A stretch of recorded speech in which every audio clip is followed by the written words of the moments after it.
So this is the $20 aerial precision, right? Now you can buy them pre-cut, but it costs like $100. So it's like, that's bullshit. I'm not doing that.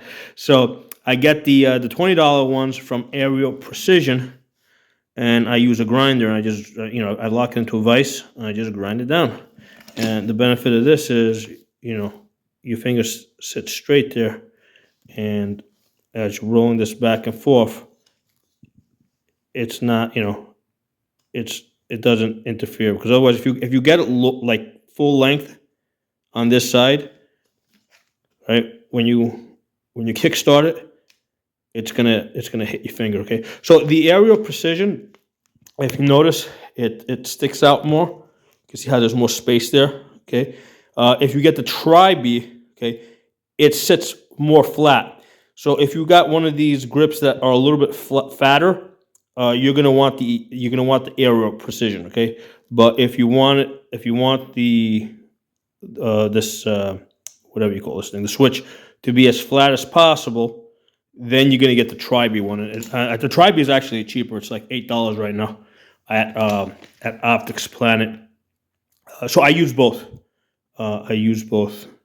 Now make sure you get the two-piece design, right? If you notice, there's no screw on this side. You don't want a screw on that side. You don't want the three-piece design where you got a piece that screws on to this side and a piece that also screws on to that side. Because what's going to happen is, like, even though I've Loctited this down, it is still possible for the screws to work their way out.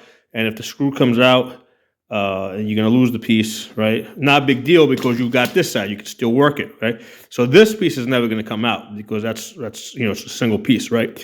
But if you have screws on both sides and you lose this screw and then you also lose the other screw, well, now you share out of luck, because you can't get your gun out of safe or put it into safe, depending on what position you start yourself off with. Okay, so I use the grinder.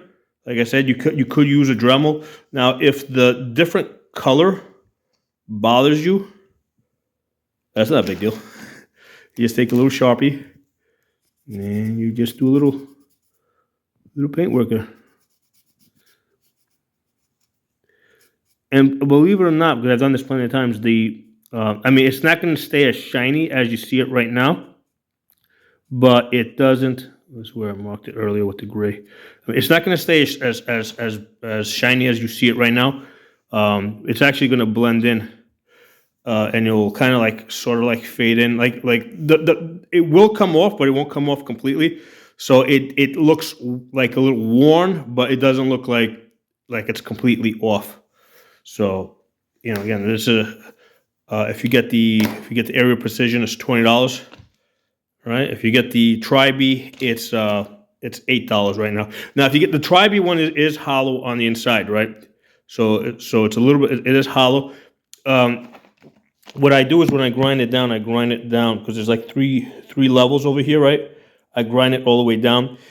With the Tri-B, if you grind it to that level, you're gonna see that the center part here, right, right there in the middle, that's gonna be thin. That's not a big deal. I mean, you may actually start to come through a little bit. Not a big deal. I mean, because the edge is a lot stronger. So don't worry about that. Well, if it is something that you just don't have to grind it as deep. But I go all the way down to that point right there. All right. So drop some comments. Let me know what you guys think, and I'll talk to you all soon.